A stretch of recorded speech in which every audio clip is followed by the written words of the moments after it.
Some young Eagles just had their best day of training camp as names like Jalyx Hunt, Jihaad Campbell, and Shunderick Powell all shined. But it was a forgotten corner who truly stole the show. Plus Johnny Wilson struggles yet again, the offense is up and down but continues to take shape, and some actual good injury news. Thomas Mott, this is the Thomas Mott Show.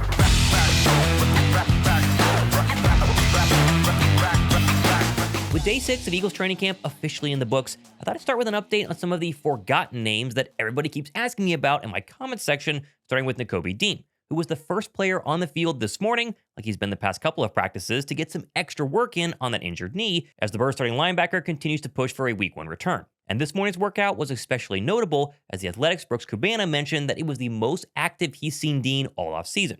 Well, that's obviously a great sign. It doesn't necessarily guarantee a faster timeline. The fact that Dean is able to go full speed in drills and cut laterally, important there, I think indicates he's trying his very best to get back as soon as possible, and likely due to it, A, being a contract year, and B, the very impressive play from some of the other linebackers at camp, aka Jeremiah Trotter Jr. and Jihaad Campbell.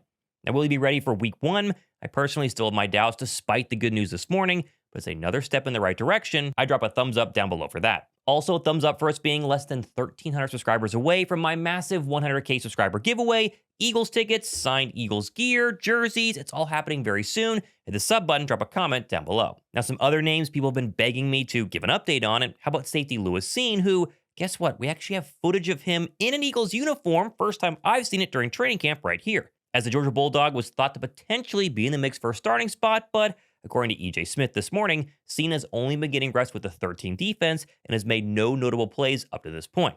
Sadly, so far, I think he has a very uphill battle to make this roster. Finally, how about wide receiver Ainias Smith, who a lot of people have been asking me, Thomas, is he making any sort of progress? Can he actually make the roster? I mean, he's in year 2, but maybe this is his time to shine, and the answer is, so far, he's been kind of good and really kind of bad. As Smith has technically received a bunch of second team and now first team reps with the wide receivers because of the injuries ahead of him. More on those in a second. And as NBC Philadelphia noted the other day, did have a nice one-on-one session during Tuesday's practice, especially versus Cooper DeJean. The problem has been translating the one-on-one success to 11-on-11 success, and reportedly, that has not been the case so far. Although he has been getting more looks as a punt returner this week, and as special teams coach Michael Kelee noted this morning, Smith is progressing nicely and still seems to be at least in play to make the roster as a kick returner. I think Ainias has done a really good job of just, improving his feet, his hands. He's put in the work. You could definitely tell in the offseason, wherever he was training at in OTAs to now, him just being more confident, kind of just calm, cool, collected back there, which has been great. So we're excited, to see maybe a little live action as we move forward with him catching and see what he can do, because he was a pretty explosive returner at Texas A&M. All in all, on Ainias Smith, I'd say he's not been that impressive. We were kind of hoping for this gadget player, an actual offensive weapon. Right now, his best chance to make the roster is as a kick returner, and so that's where he's going to have to shine, especially during preseason. But to his credit, he has been better than Johnny Wilson, who had another bad day at training camp today, according to all reports. And so if Johnny Wilson doesn't show up during at least the preseason or next couple of weeks, I think he's probably going to be cut, and that's a shame because I loved him out of FSU. Also, I want to give a massive shout out to the sponsor of his video, DoorDash. Eagles training camp is now in full swing, and so between practices and press conferences and editing this channel, I've hardly had time to think, let alone think about dinner. Thankfully, DoorDash has been there to help. Whenever work's got in the way of making dinner, I simply just open the app, pick one of my favorite local spots, and a little while later, hot food shows up right at my door. No stress, and more importantly, no dishes and dirty kitchen. And the best part, you can get almost anything delivered. Meals, groceries, cold meds, even those last-minute things you forgot before a party. For me, it's not just about convenience, it's about getting time back so I can stay locked in on the Birds. And you can now get more from delivery with less from DashPass. $0 delivery fees and reduced service fees on DoorDash orders. You can sign up for DashPass today and get your first 30 days free if you're a new member. Of course, subject to change and terms apply. Just use my promo code ThomasMott50 via the link down below in the description box, or simply take your phone out and scan the QR code somewhere on the screen right here. Don't let all the little things take away from the big moments in your life, whether it's game day or training camp, or you just don't want to cook dinner. DoorDash has your back. Now, as far as the injury list, and it did grow once again today, with now Zach Bond, EJ Jenkins, Terrace Marshall, Drew Mukuba, Devontae Smith, and Nolan Smith all officially out. Although further inspection did reveal some very good news for a few of these names. First off, Drew Mukuba, you see him right here. This is from this morning. He was warming up with the DBs. Sign that he's been instructed to stay physically conditioned and mentally ready for whenever his shoulder injury is good to go to get him back on the field. Mukuba missing another day today obviously is not a good sign. The fact that he isn't just confined to standing around all day is a positive in my books, an indication that we could see the young safety return to the field, hopefully someday soon. Likewise, Terrace Marshall officially has a knee injury, finally figured out what the lower leg problem was from the other day. Not great, but I think the fact he was walking around without a brace or crutches is good news, as normally any sort of significant knee injury would have caused him to be either a no-show at practice or wearing a brace, crutches, or even cut, as wide receiver Danny Gray was just a few days ago. But the problem with all training camp injuries is Philadelphia does not have to tell us how severe they are, how long they're going to take, and so we're kind of in the dark. That's why every single day you watch my show, you're wondering, is Mukuba back? I'll give you the update. Today it was no. It could be tomorrow, or it could be next week, or it could be not at all during training camp. We truly don't know, but I do think the signs of them actually being at practice, actually walking around, not wearing braces, running around a little bit is all very good news, and so I'm hopeful Marshall and Mukuba will be back sooner rather than later. One final little injury note here is there was actually a limited designation for AJ Dillon this morning due to some sort of new back issue, although he technically was out there in, I guess, albeit a limited capacity as a running back and did seem just fine. I was very curious heading into training camp if Dillon would just instantly seize the RB2 running back spot because obviously he has more experience and I would say more skill than the young Will Shipley, and while it's early, Dillon has doubled the amount of first-team carries so far over Shipley and more overall touches as well. My guess is he's probably going to be the preseason starter for a drive or two next week, and then Shipley and the rest of the backs will play the rest of the game. But so far, if you're wondering, I'd say advantage AJ Dillon as week 2 rolls on. Although I must give some props to the other UDFA running backs on the roster, as Montrell Johnson has been multiple beat writers' UDFA standout player of camp so far. Very impressive, a lot of great speed.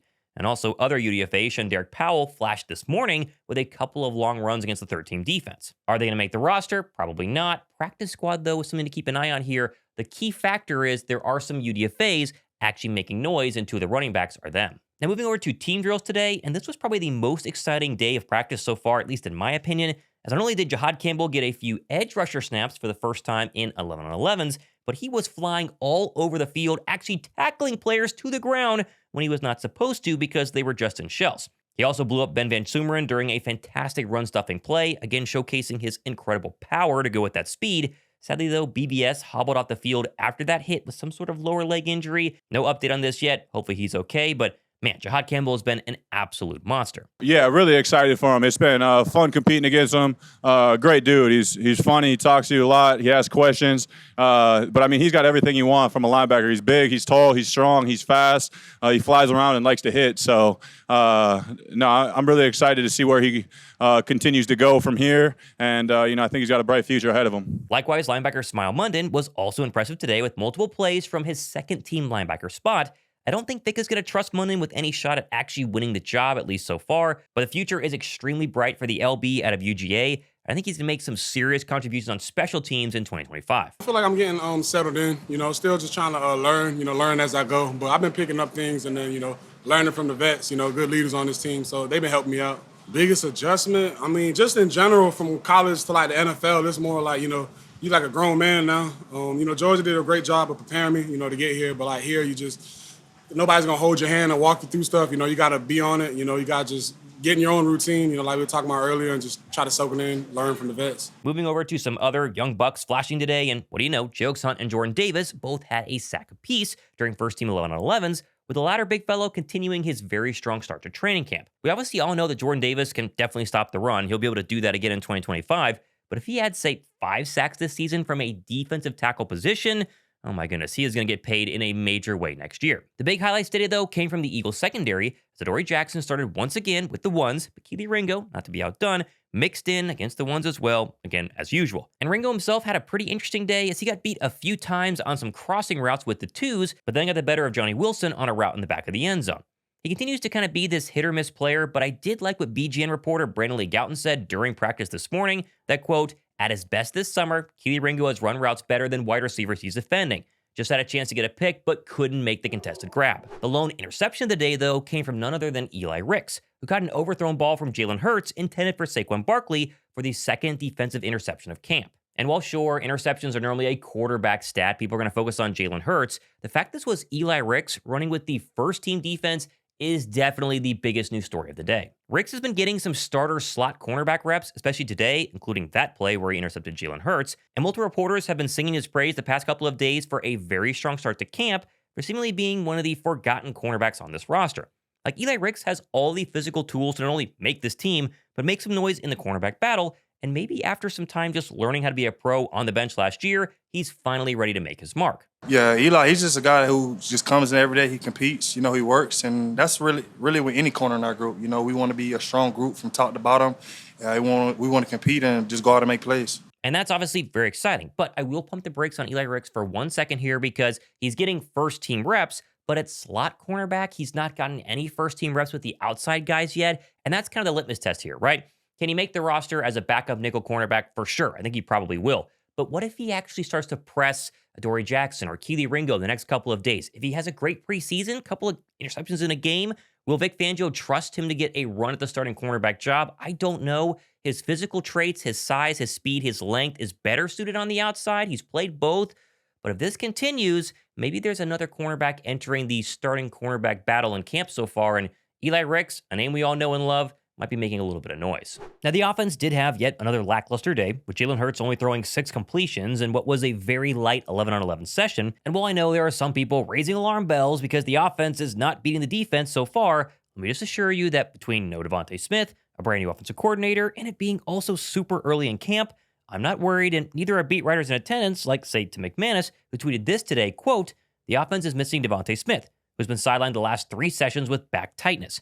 Jalen Hurts' efficiency has gone down following a hot start. Most notably, he sailed a throw during an end-of-a-game situation that was picked by Eli Ricks. There were some highlights as well, though, including Hurts' dime to tight end Dallas Goedert on a corner route. Goedert also had an up-and-down day by himself that included an uncharacteristic drop. I have been kind of wondering if Nick Sirianni is even weighing the idea of playing some starters during the preseason the next couple of weeks just to try to avoid a slow start like Philadelphia had last year.